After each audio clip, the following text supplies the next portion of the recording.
Hey everyone, welcome to the InvestorBet NFL Week 7 betting preview. We're going to run through all the remaining games coming up for the rest of this week, which I think off the top of my head, there's 14 of them. Have all my notes here ready to run through and break down each game, go through who I think is going to win, and most importantly, how I'm approaching betting on each one of these games.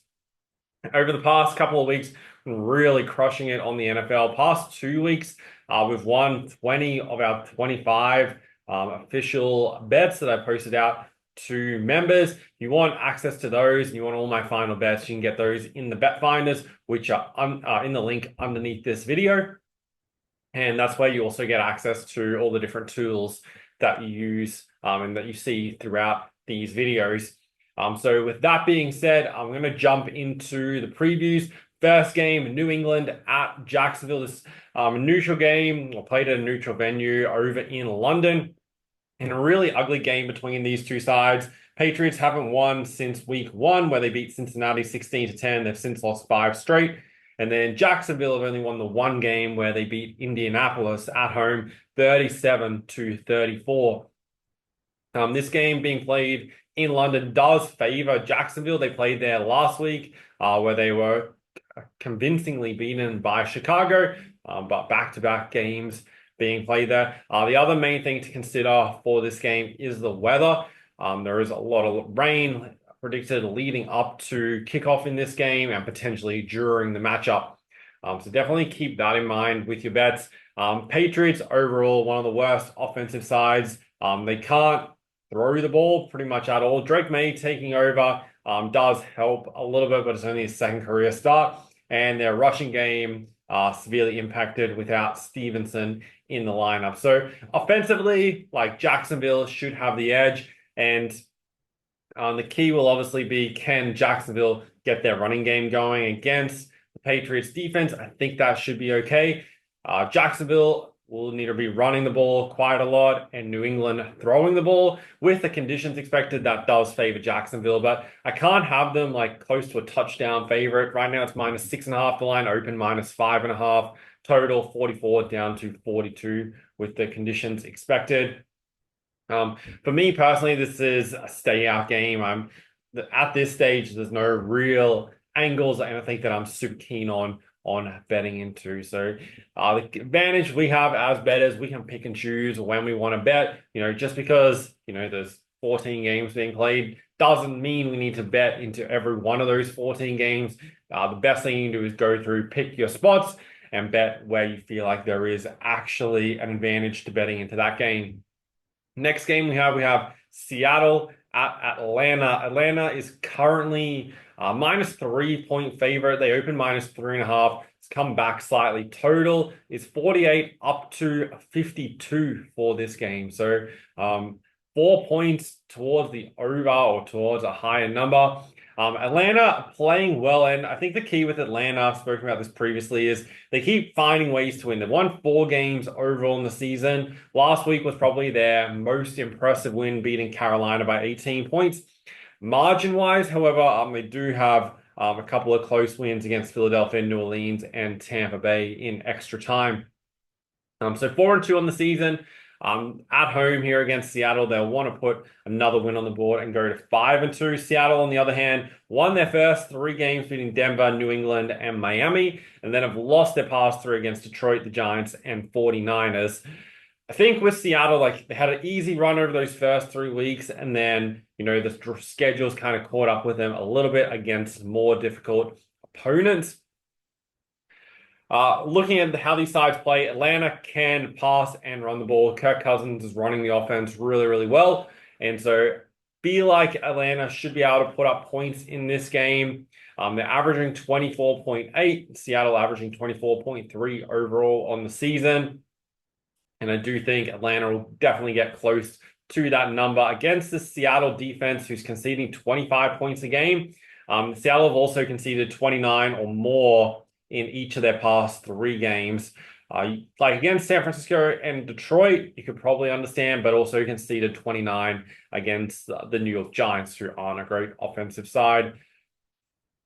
Feel like the way of approaching this game and betting on it, Seattle are going to throw the ball a lot. If you look at the numbers here, for pass attempts, they're ranked number 1 in the league and also go at 68.9% completion rate, the most passing yards in the league. And they have the least number of rush attempts. So we already know Seattle, a heavy passing side. And against this Seattle defense, which is okay at, stopping big yardage plays. They give up the least yards gained per completion. However, give up the most passing completion percentage. So I think how this is going to play out and how you can approach it is there's going to be lots of short passes from the Seahawks. Those, 3, 4, 5, up to kind of 8-yard passes, as opposed to throwing the ball a long way for big gains. So I'd definitely be looking at Geno Smith's passing yards and completion numbers. I feel like that's a really good way of approaching this game. I'd also be looking into the overs. It has moved up fairly significantly up to 52. It's a pretty high number, especially for these two sides. However, I do think it'll definitely go close to that number. Atlanta have conceded at least 18 points in every game this season. With Seattle playing a pass-heavy offense, there should be plenty of points scored in this game. Then we have Tennessee at Buffalo. Buffalo close to double-digit favorites for this game. They're currently at -9.5. They opened -6.5, so it's moved up 3 in the totals, 47.5 down to 41.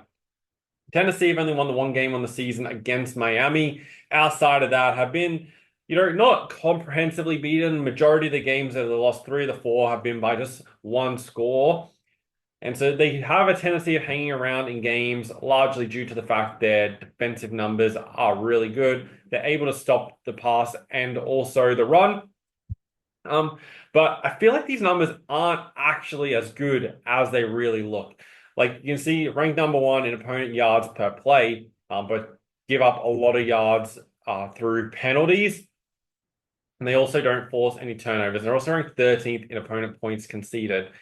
And they have conceded they've conceded 20 plus in 4 or 5 games this season. The only game that they didn't concede 20 points or more was against Miami, who is well documented their offensive struggles this season without Tua in the team. And then from a Buffalo perspective, their offense has averaging 27.5 points a game.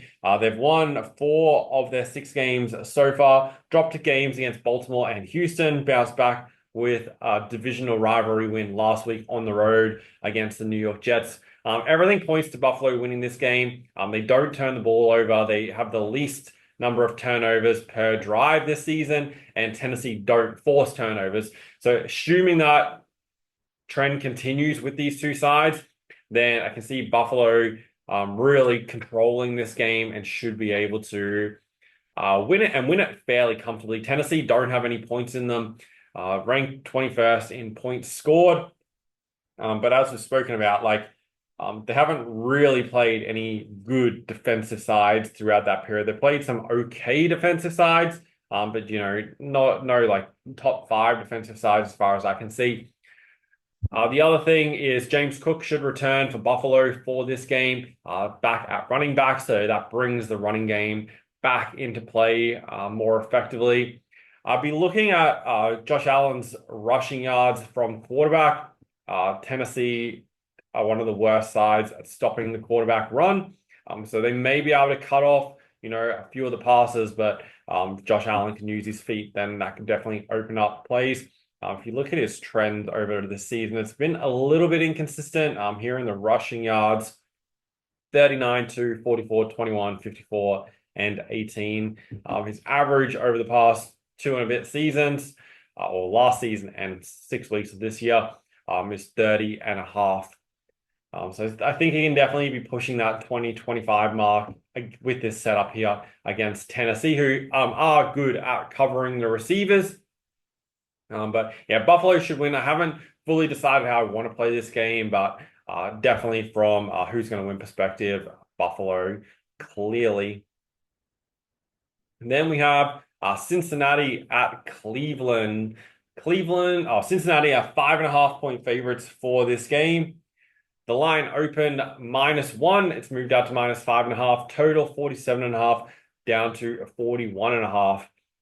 Cincinnati got an important win last week against the New York Giants. They've now won 2 of their past 3, with the only loss against Baltimore in overtime.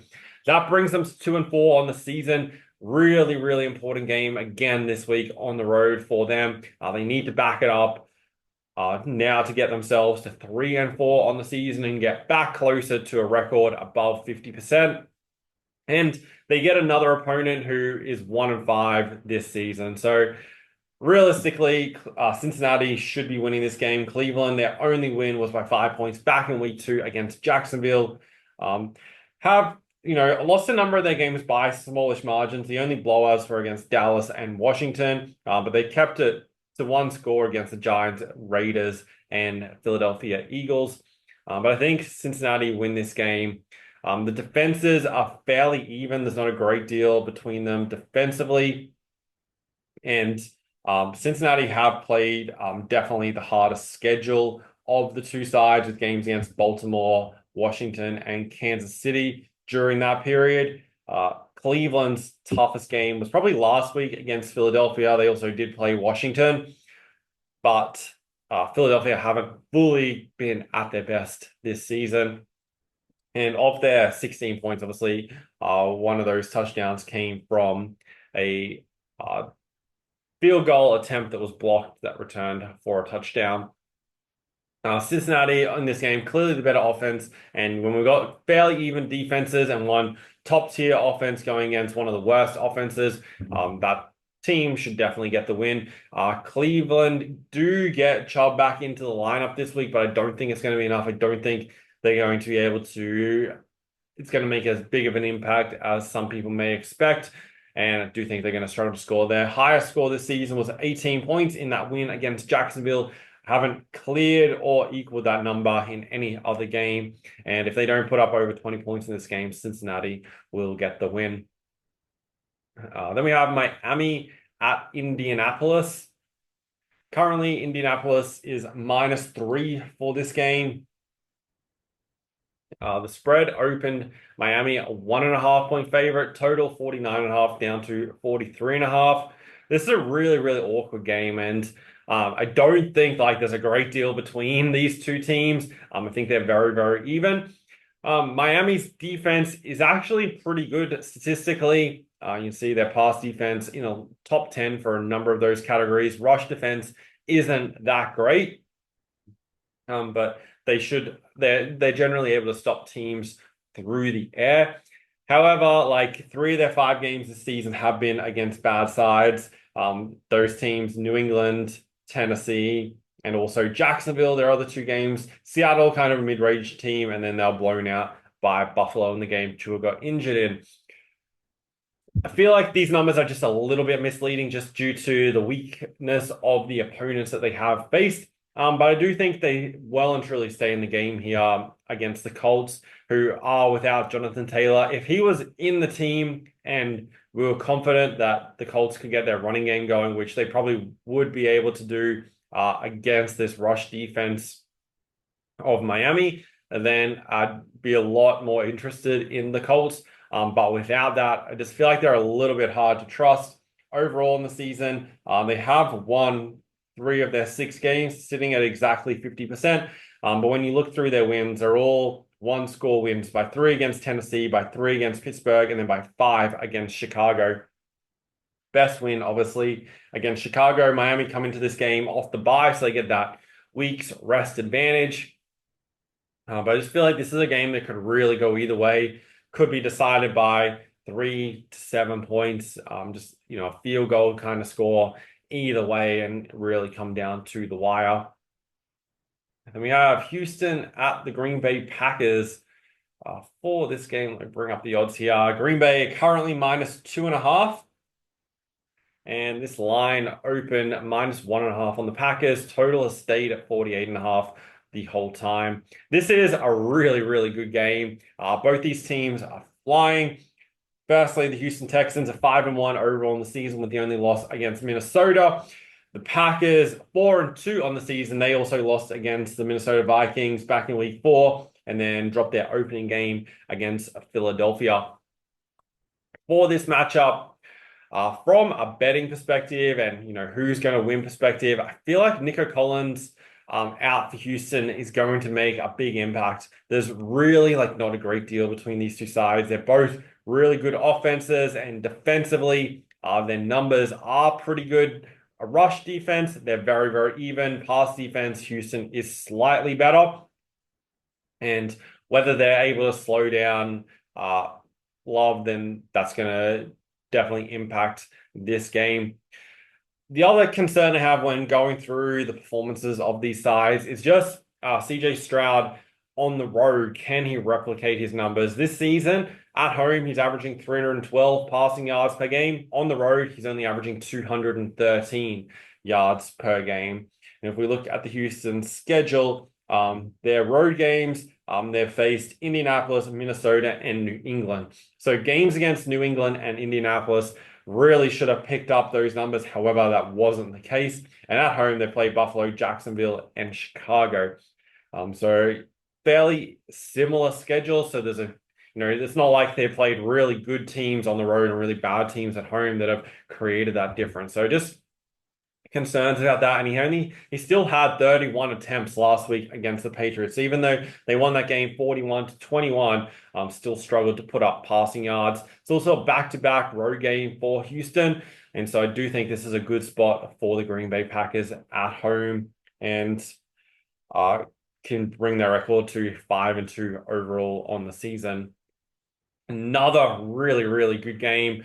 Detroit at Minnesota. The Minnesota Vikings currently a 1.5-point favorite. They opened at +3.5. So originally, Detroit were more than a field goal favorite for this game. Total has stayed at 50.5. For this matchup, this is the two games we see on the screen here, Houston at Green Bay and Detroit at Minnesota, are the best two games coming up this weekend. If you're planning on watching a game, these would be the two you definitely want to choose from. The question looking at this game is, can Detroit get their running game going against the number one rush defense? We'll notice that, here we go down here, Minnesota are very, very good at stopping the run. They give up the least number of rushing touchdowns and the second least number of yards per attempt. Numbers very, very similar to Baltimore. Think this against Detroit, this is where it's really going to be tested. Minnesota this season, yet to lose. They've won all 5 games. They're coming off the bye last week. Against the teams that they have faced, like the 49ers do have a good running game, but outside of that, not many of the other sides, are major run sides.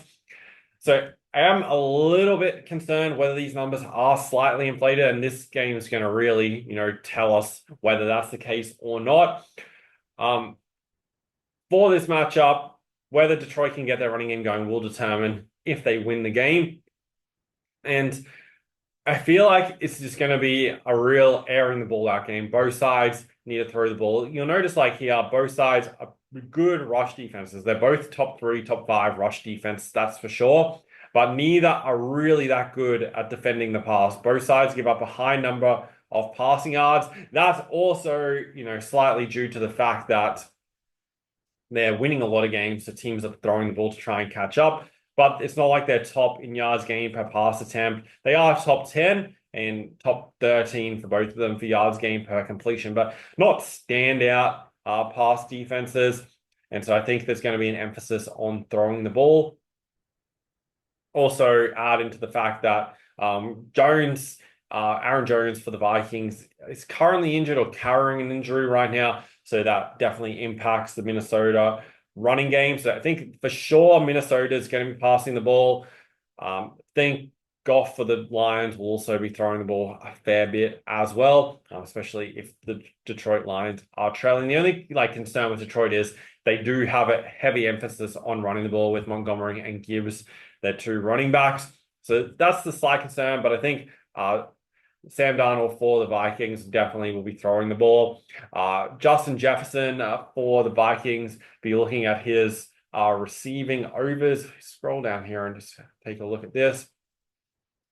Detroit really struggle against wide receivers, giving up the most yards per game and most targets per game to that position. And so that sets up well for Jefferson to have a big game here. I'm not fully sold on taking either side. I think the props and totals are a better way of playing this matchup. I think it's going to be a high-scoring game with two really high-powered offensive sides, and both of them in really good form, only the one loss between the two of them. Then we have Philadelphia at the New York Giants, a divisional game here. Philly -3 on the road here. The line for this game opened at -3.5 for the Eagles, now down to 3, and then the total is 44 down to 42.5. It is a pretty common trend. Those early totals are generally a couple of points higher. So that's one, way you could approach your betting on the NFL, to just always make sure you're getting the better of the key number. Back all the totals all under as soon as those numbers go up. But it's probably not the greatest way of keeping your accounts hidden and, avoiding edges, but it is definitely one way to just always make sure you're getting the best of the number, and a lot of the time opening up middles for you in these games. How these teams are playing: Philadelphia 3-2 on the season. They beat Cleveland at home last week. Probably should have beat them more convincingly. They didn't cover the spread in that game. Then for the New York Giants, they're coming off the game against Cincinnati, where they're held to just 7 points. They're now 2-4 overall on the season. This is a game where I feel like Philadelphia should be winning, but I just do kind of get the feeling they are a little bit hard to trust. They haven't been completely at their best overall this season. They have had a habit of letting teams hang around in games. You only have a small spread that you need to cover with them in this game. They do have a good record against the Giants. They have won 4 of the past 5. However, New York did win the game last season, towards the end of the season, 27 points to 10. So they have that recent success over them. The Giants couldn't get their offense going last week versus Cincinnati. The Giants, against Cincinnati, they probably should have scored more than 7 points. The Bengals aren't a great defensive side this season, so that was a little bit of red flags. They do get back-to-back home games here, so that's definitely in their favor. From a side perspective, I do expect Philadelphia to win, but I don't think there's a great deal of value in them. Saquon Barkley, the running back for Philadelphia, should have a really, really good game here. Philadelphia have a good rushing game. They got Hurts, a quarterback who can run the ball, and then Barkley, who's really hit his straps. The Giants give up the 3rd most rushing yards per attempt. And also we have a look here. Aren't great at defending rushing yards per attempt to the running back, and also running back receiving yards per game. So I think Saquon Barkley is going to have a big game, not only for these reasons, but also against his old team. There's the little bit of revenge factor there as well. So I expect him to be heavily involved in this game, and that should be enough for Philadelphia to be winning. Las Vegas at the LA Rams. Interesting game, this. Currently, the Rams are a touchdown favorite. It's -7 is what's on the board right now. It opened -4.5. Total 45.5 down to 43.5. Both teams really struggling this season. Firstly, the Raiders are 2-4 overall, and then the Rams 1-4 overall. So both teams technically season on the line in this game. Very hard to make the playoffs. If either of them drop this game, especially the LA Rams will go to 1-5 overall on the season. First thing I want to say, this is an easy matchup for Las Vegas in their past 2 games from an offensive perspective. They have faced Pittsburgh and Denver in their past 2 of the best defenses. So they should have more success against the Rams this week, who are one of the worst defensive sides in the league. So it's a big switch around. The Rams can't defend the pass, can't defend the run. So I'd be very nervous laying 7 points against with LA in this game. And, kind of the question is, well, can Las Vegas get their offense going? They've had lots of off-field issues and lots of injuries that have definitely impacted their overall performance. They've only achieved 20 points or more in one of their past 3 games. So they've gotten 18 and 13 against Pittsburgh and Denver. I can see them, getting to that 20 mark in this game. For the Rams, you could say that their numbers defensively are actually they're not as bad as their numbers look like they may be.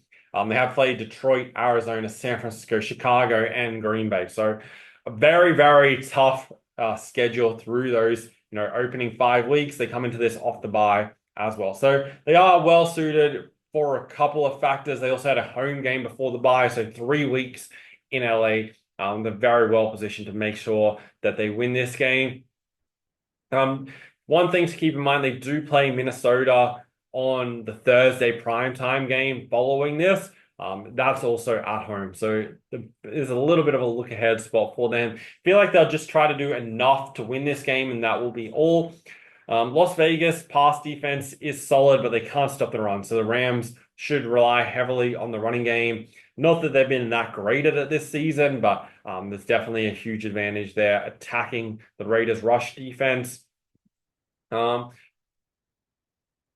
LA Rams also, they can't defend the tight ends. So if we look at the numbers here, they are one of the worst sides at defending tight ends. Yards per game ranked third last and then last in the league in tight end yards per reception. So definitely look for Brock Bowers to take advantage of this. And also, I feel like that's a really good spot here for this game because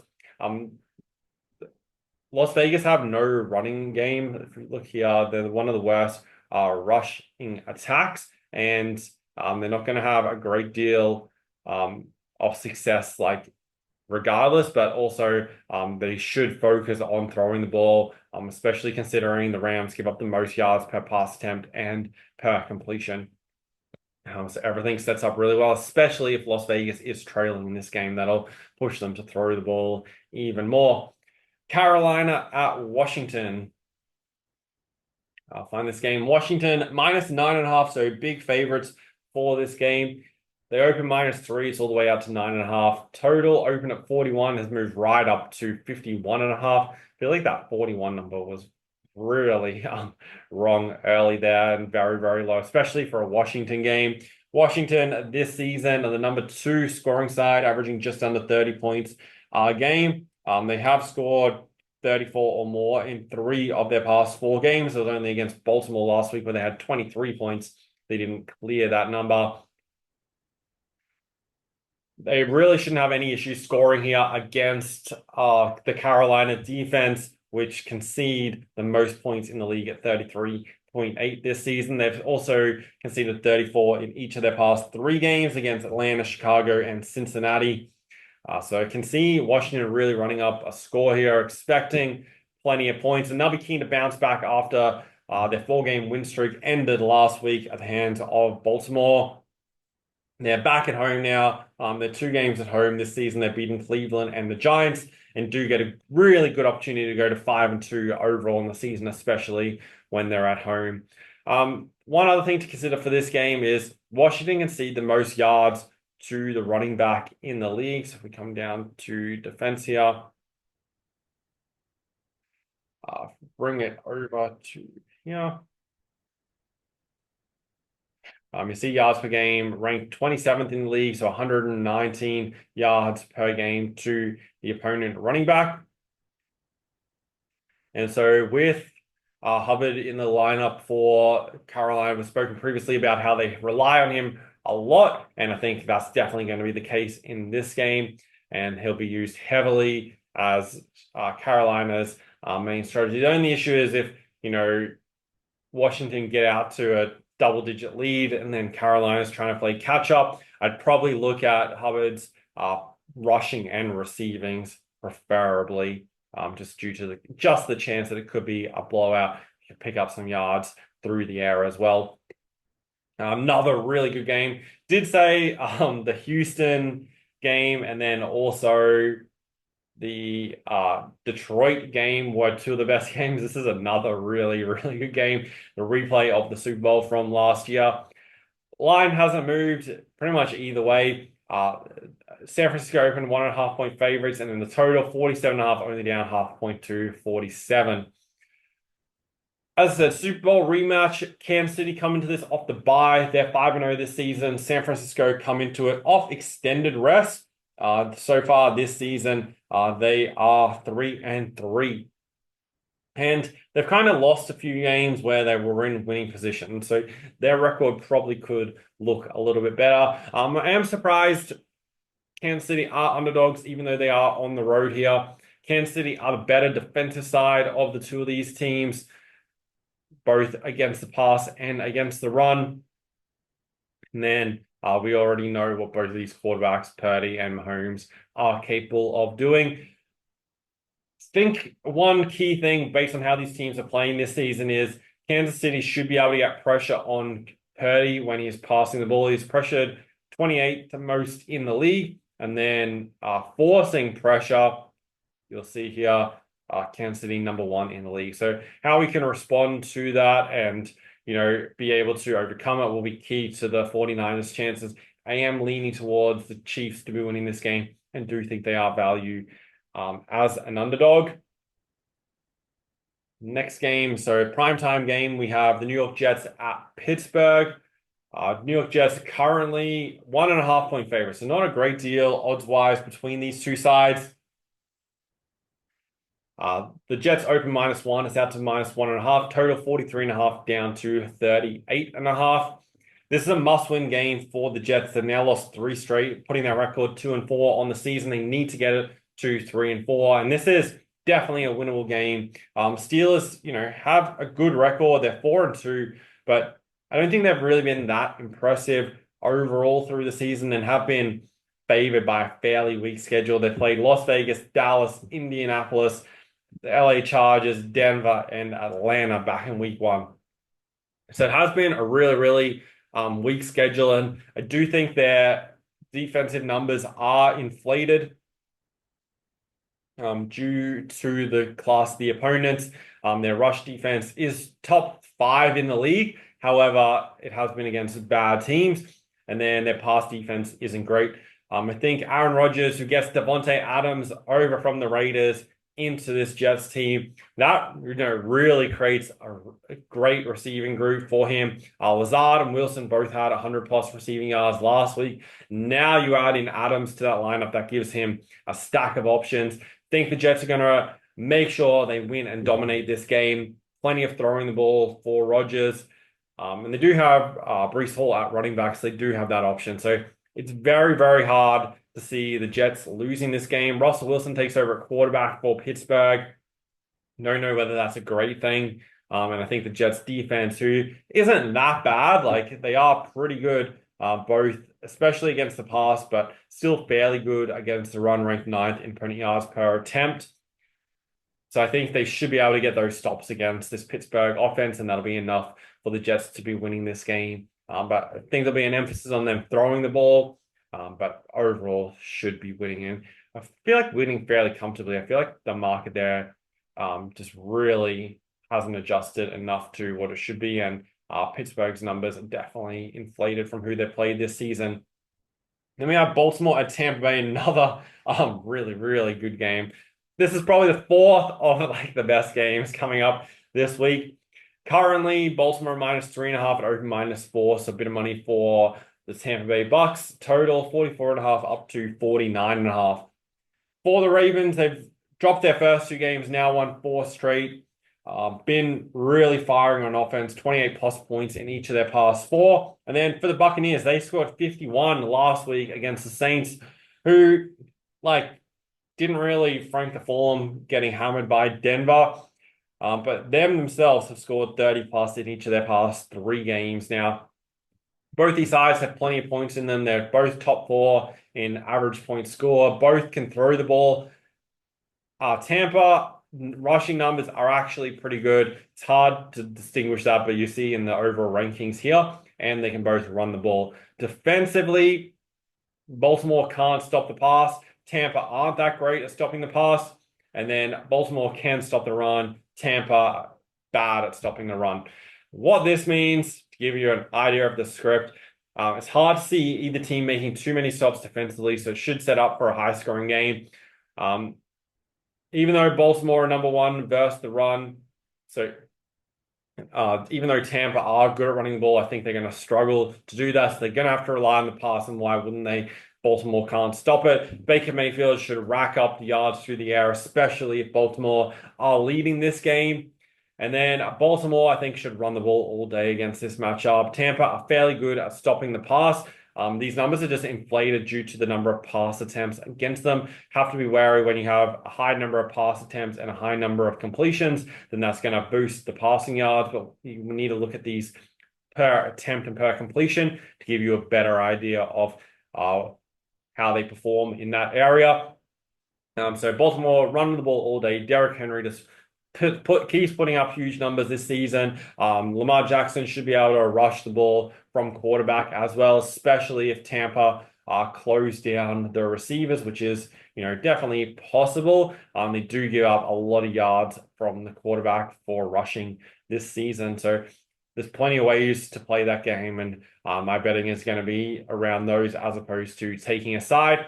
And then final game, we have the LA Chargers at Arizona. It's the second of two games being played on Tuesday here in Australia. The Chargers currently favorites -1.5. Arizona open -1 for this game, so the favorite has switched, and the total is 46.5 down to 44. This is, I feel like, a really, really tricky game. There's question marks on both of these sides. The Chargers got back to form with a win against Denver last week after losses against Pittsburgh and Kansas City. They're 3-2 on the season, and they did come through that bye well. Like, that was a good performance against Denver, who'd come out and comfortably beaten New Orleans. So that's definitely a good lead for the Chargers, and I do agree with them being favorites. The Cardinals are a better side at home, and they get back there after back-to-back weeks on the road against the 49ers and Green Bay Packers.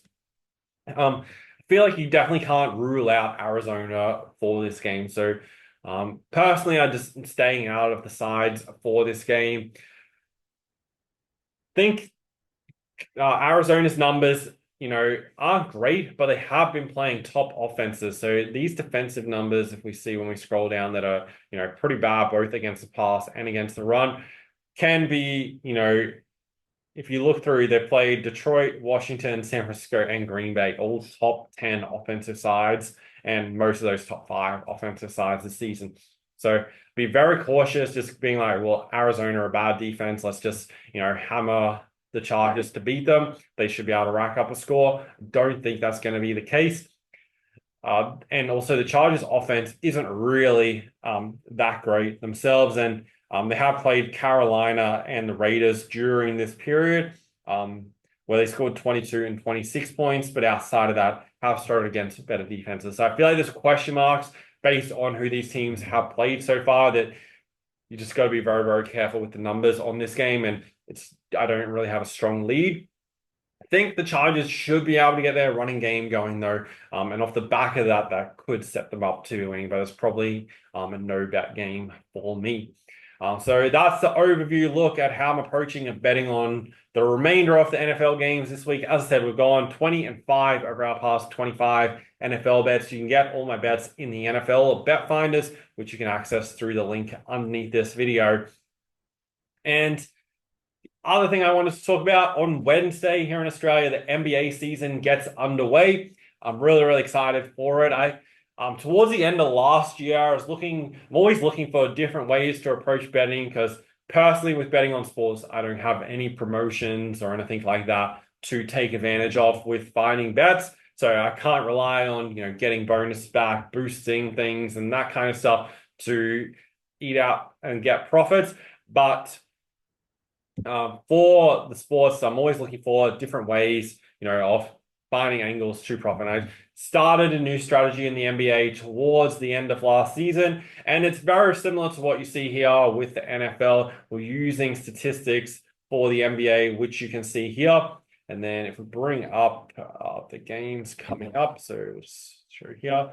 So we're analyzing the performances of these sides, both from an offensive and defensive standpoint, looking through the positional matchups as well. These are some of the tools that I use to do it in the NBA Bet Finders. And once I started this new strategy, it was the best results that I've had from betting on the NBA. And I've been betting on the NBA every season since 2013.